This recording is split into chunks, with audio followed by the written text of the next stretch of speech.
అన్ని ప్రజా సంఘాలు, అన్ని వర్గాల ప్రజలు ఈ నిర్ణయాన్ని తీవ్రంగా వ్యతిరేకిస్తా ఉన్నారు. కాబట్టి నేను పార్టీ పెద్దలను కోరేది ఒకటే, ఈ నిర్ణయాన్ని పునఃసమీక్షించుకోండి, మాలాంటి కార్యకర్తలకు అవకాశం కల్పించండి. మేము ఇన్ని రోజులుగా ఈ పార్లమెంట్లో ఎన్నో ఇబ్బందులు పడి పార్లమెంటు పరిధిలో ఎన్నో కష్టాల కూర్చి, ఎన్నో నష్టాల కూర్చి, మంచి చెడుల కూర్చి పార్టీని కాపాడుకున్నటువంటి వ్యక్తులు మేము. మాలాంటి వాళ్ళకు అవకాశం కల్పించే విషయంలో పార్టీ పునరాలోచించుకోవాలి. లేదంటే అదే ప్రజా సంఘాలు, అదేవిధంగా అన్ని కుల సంఘాలు, అలాగే ప్రజల మద్దతుతో దీక్షకు పూనుకుంటామని చెప్పి, న్యాయ పోరాట దీక్షకు పూనుకుంటామని మరి మీ అందరికీ మరొకసారి తెలియజేస్తా ఉన్నా. ఈరోజు ఇక్కడ కూడా స్థానిక శాసనసభ్యులందరి మద్దతుతో పార్లమెంట్ టికెట్ కోసం నేను అప్లై చేసుకోవడం జరిగింది. పార్టీ కూడా నా అభ్యర్థిత్వాన్ని పరిశీలించడం జరిగింది. పెద్దలు శ్రీధర్ బాబు గారి ఆశీస్సులతోని, మన ప్రాంత నాయకుడు మన విజ్జన్న గారి ఆశీస్సులతోని, మన జిల్లా కాంగ్రెస్ పార్టీ అధ్యక్షుడు మక్కన్ సింగ్ గారు, రామగుండం శాసనసభ్యుల యొక్క ఆశీస్సులతోని, అలాగే మా పెద్దలు ప్రేమ్ సాగర్ రావు గారు మంచిర్యాల శాసనసభ్యులు, తన సతీమణి డిసిసి అధ్యక్షులుగా మంచిర్యాల జిల్లా అధ్యక్షులుగా ఉండి వారి యొక్క ఆశీస్సులతోని, అలాగే అడ్లూరు లక్ష్మణ్ కుమార్ గారు చీఫ్ విప్ గారు ధర్మపురి శాసనసభ్యులు వారి యొక్క ఆశీస్సులతోని తప్పకుండా నాకు అవకాశం వస్తుందని, ఈసారి పెద్దపల్లి పార్లమెంటు ప్రజలు కానీ, ప్రత్యేకంగా పెద్దపల్లి అసెంబ్లీ ప్రాంతానికి సంబంధించినటువంటి ప్రజలు కానీ, అభిమానులు కానీ, కార్యకర్తలు, కాంగ్రెస్ పార్టీ కార్యకర్తలు కానీ అందరూ ఆశించారు తప్పకుండా ఈసారి ప్రసాద్కు అవకాశం వస్తుందని.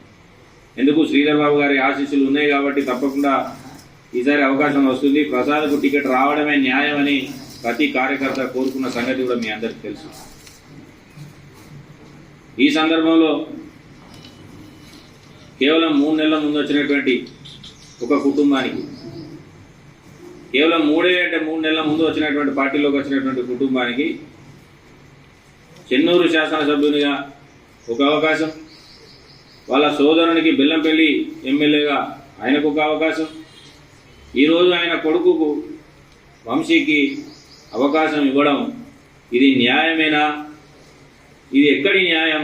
ఇది ఎక్కడైనా ఉందా? ఒకే కుటుంబానికి ఇన్ని అవకాశాలు ఒకే కుటుంబానికి ఇస్తే ఈ పార్టీని నమ్ముకొని పార్టీలో ఏదో రోజు అవకాశం వస్తుందని సంవత్సరాల తరబడి, ఈ సంవత్సరం కాకపోతే ఇంకొక సంవత్సరం, ఈ 5 సంవత్సరాలు కాకపోతే మళ్ళీ 5 సంవత్సరాలు నాకు అవకాశం వస్తుందని ఎదురు చూసి నాలాంటి కార్యకర్తల పరిస్థితి ఏందని నేను పార్టీ పెద్దలను అడుగుతా ఉన్నా. ఇదే న్యాయం అండి? ఎక్కడైనా ఉందా ఇది?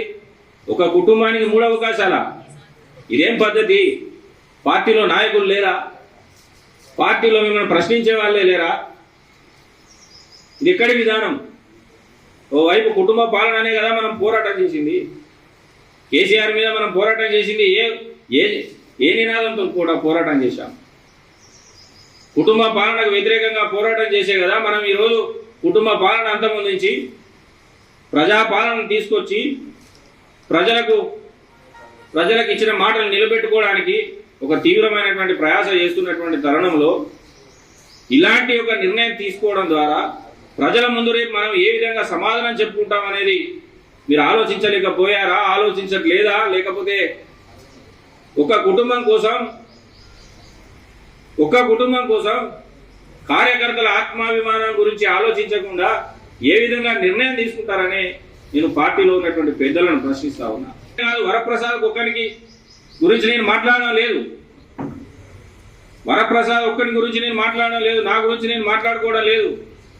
నాలాగా ఏదో రోజు ఈ పార్టీలో అవకాశం వస్తుందని, ఈ టర్మ్ కాకపోతే ఇంకొక టర్మ్ అని సంవత్సరాల తరబడి ఎదురు చూస్తున్నటువంటి కార్యకర్తల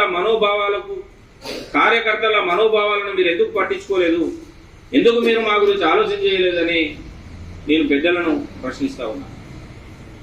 ఈ ప్రాంతానికి సంబంధించినటువంటి నాయకుడు, మా అందరి అభిమాన నాయకుడు, గత 2 దశాబ్దాలుగా పార్టీని కంటికి రెప్పలా కాపాడుకున్నటువంటి నాయకుడు, మంత్రివర్యులు, మా అందరి నాయకుడు శ్రీధర్ బాబు గారి ఆలోచనను కూడా మీరు పరిగణలోనికి తీసుకోరా? శ్రీధర్ బాబు గారు అంటే ఈ ప్రాంతానికి కార్యకర్తలకు ఒక దైవ స్వరూపంలాగా భావించేటువంటి వ్యక్తి. శ్రీధర్బాబు గారు అంటే 20 సంవత్సరాలుగా పార్టీ కష్టకాలంలో నష్టకాలంలో మంచి చెడులో ఈ ప్రాంతంలో ఒక్కొక్క కార్యకర్త అంటే విద్యార్థి నాయకుడిని మొదలుకొని ఏ కార్యకర్త అయినా ఏ నాయకుడైనా కూడా ఆయన నాయకత్వంలో మేమందరం పనిచేసినటువంటి వాళ్ళమే. ఇవాళ శ్రీధర్బాబు గారి ఆలోచనను కూడా మీరు పరిగణనలోకి తీసుకోకుండా ఏ విధంగా ఈ పెద్దపల్లి పార్లమెంట్ టికెట్ ఒక 30 సంవత్సరాల వ్యక్తికి రాజకీయాల గురించి తెలియనటువంటి ఒక వ్యక్తికి కేవలం 3 నెలల ముందు వచ్చినటువంటి వ్యక్తికి ఒక్కో కుటుంబంలో 2 అవకాశాలు ఇచ్చినా 3వ అవకాశంగా ఇవ్వబడినటువంటి ఆ వ్యక్తికి మీరు ఏ విధంగా అవకాశం ఇచ్చారు? పెద్దలు శ్రీధర్బాబు గారి మాట అంటే కూడా మీకు గౌరవం లేదా అని చెప్పి నేను కొంతమంది పెద్దలను అడగదలుచుకున్నాను. ప్రకటన చేశారు, ఈ ప్రకటనను పునఃసమీక్షించుకోండి. లేదంటే ఈ పార్టీకి కాంగ్రెస్ పార్టీకి పనిచేసినటువంటి వ్యక్తిగా కాంగ్రెస్ పార్టీ కార్యకర్తగా రేపు ఏప్రిల్ మొదటి వారంలో శుక్రవారం 5 తారీఖున న్యాయ పోరాట దీక్ష పెద్దపల్లి హెడ్ క్వార్టర్లో చేపట్టబోతా ఉన్నా. ఏప్రిల్ మొదటి వారంలో 5 తారీఖు శుక్రవారం రోజున పెద్దపల్లి హెడ్ క్వార్టర్లో ఒక అన్యాయం పొందినటువంటి కాంగ్రెస్ పార్టీ కార్యకర్తగా ఏళ్ల తరబడి అవకాశం కోసం ఎదురు చూసినటువంటి కార్యకర్తగా ఏళ్ల తరబడి 2 తరాలుగా నా తండ్రి ఎదురు చూశాడు అవకాశం కోసం, కానీ వెంకటస్వామిని గెలవలేకపోయాడు. నేను ఇలా అవకాశం కోసం ఎదురు చూస్తా ఉన్నా.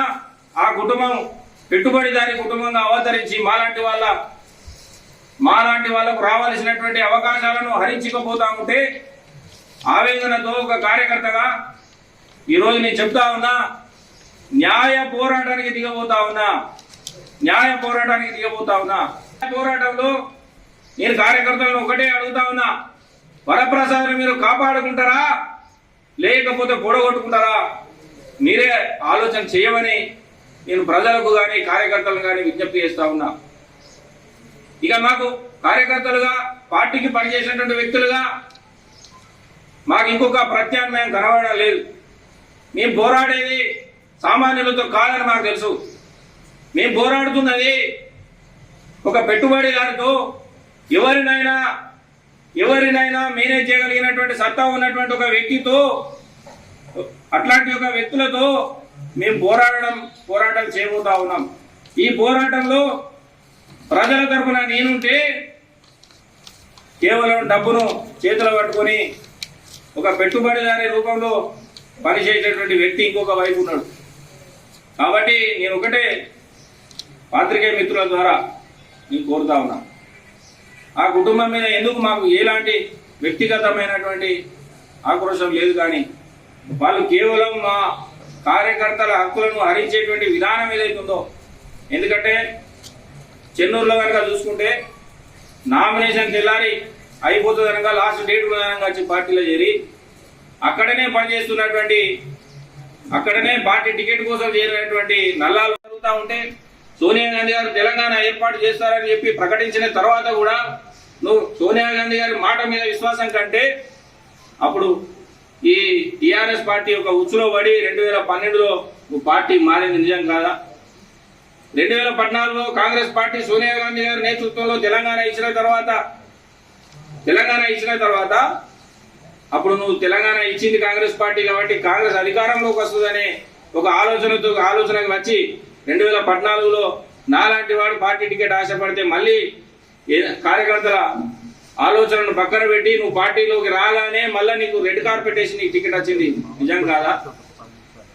2014లో అప్పుడు భానుప్రసాదరావు గారు ఎమ్మెల్సీగా ఉండ్రి. ఆ రోజు కాంగ్రెస్ పార్టీ 2014 ఎమ్మెల్యే అభ్యర్థిగా పెద్దపల్లి నుంచి ఉండ్రి. తను శ్రీధర్బాబు గారితో మాట్లాడప్పుడు 2014లో నన్ను అప్లికేషన్ ఇవ్వమంటే అప్పుడు నేను వెనక ముందు ఆలోచన చేశాను. కానీ పెద్దలు నేనే చెప్తున్నా మీరు అప్లై చేయాలా మేము చూసుకుంటాం, అప్పుడు ఎవరు లేరు అభ్యర్థులు అంటే అప్పుడు నేను భానుప్రసాద్ గారి సూచన మేరకు అప్లై చేసుకోవడం జరిగింది.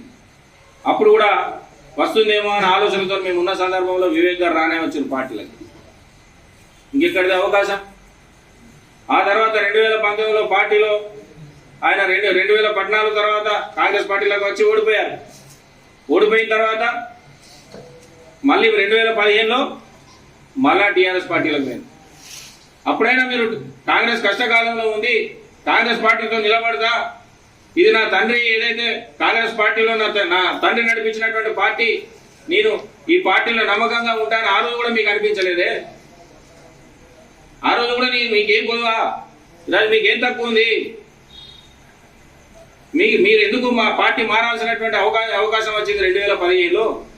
మళ్ళీ మీరు ఒకసారి పోయొచ్చారు, సరే పోయిండు వచ్చిండ్రంటే మళ్ళీ ఎందుకు పోయారు? మళ్ళీ 2019కి వచ్చేటప్పటికి బీజేపీ పార్టీ, మళ్ళీ 2023కి వచ్చేటప్పటికి కాంగ్రెస్ పార్టీ. ఏంది ఇది? నువ్వు కాంగ్రెస్ కు నమ్మకమైనటువంటి వ్యక్తివి కావు. ఇవాళ నీకు అన్నదమ్ములు ఇద్దరికి అవకాశం ఇచ్చారు. అలాగే మీ దూరపు బంధువు ఇలా శాసనసభ స్పీకర్ నా బంధువే, నా మావాడే అని చెప్పుకుంటాను. అంటే మీరు ఒక కుటుంబంలో ఆల్రెడీ ముగ్గురు ఉండగా ఇంకొక విషయం కూడా పెద్ద మనుషుల దగ్గర చర్చ చేసే సందర్భంలో మాకు తెలియవచ్చింది. మీరు కనుక మాకు టికెట్ ఇవ్వకపోతే, పార్లమెంట్ టికెట్ నా కొడుకు ఇవ్వకపోతే మేము రిజైన్ చేస్తాం అని చెప్పి పార్టీని బ్లాక్మెయిల్ చేసిన విషయం కూడా మాకు తెలియవచ్చింది. ఇదేం పద్ధతి అండి? ఈరోజు మీరు ఇప్పుడే బ్లాక్మెయిల్ చేస్తే రేపు నీ కొడుకునిచ్చి కార్యకర్తల కష్టం మీద మళ్ళీ నీ కొడుకును గెలిపించుకుంటే, నీ కొడుకు నా కొడుకు ఎంపీ, నేను ఎమ్మెల్యే, మా అన్న ఎమ్మెల్యే, మా దూర చుట్టపు ఎమ్మెల్యే, స్పీకరు, మేము పార్టీ వదిలిపెట్టిపోతాం, నాకు మంత్రి పదవి కావాలంటావు కదా నువ్వు రేపు. అంటే నీకు పదవులు ఇవ్వడమే కాంగ్రెస్ పార్టీ పనిగా పెట్టుకున్నదా?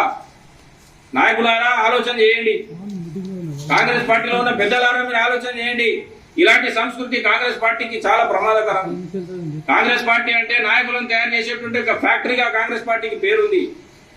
ఈరోజు వలసవాదులు, పెట్టుబడిదారులు ఈ విధంగా పార్టీలోకి ఇష్టం వచ్చినట్లుగా ప్రవేశించి ఇదే పార్టీని నమ్ముకొని సంవత్సరాల తరబడిగా పనిచేస్తున్నటువంటి కార్యకర్తలనే పక్కకు నెట్టేసి ముందుకు పోతుంటే మీరు కేవలం చూస్తూ, మీరు ఏ విధమైన స్పందన లేకుండా వాళ్లకు ప్రియారిటీ ఇచ్చుకుంటూ కార్యకర్తలు అవమానపడుతూ ఉంటే, కార్యకర్తలు పక్కకు పోతా ఉంటే, కార్యకర్తలను పట్టించుకునే పరిస్థితి లేని వాతావరణం ఏర్పడుతున్నప్పుడు కార్యకర్త పరిస్థితి ఏంటి, కార్యకర్త మనోవేదన ఏంటనేది మీరు ఆలోచన చేయరా అని చెప్పి నేను పార్టీ పెద్దలను ప్రశ్నిస్తా ఉన్నా.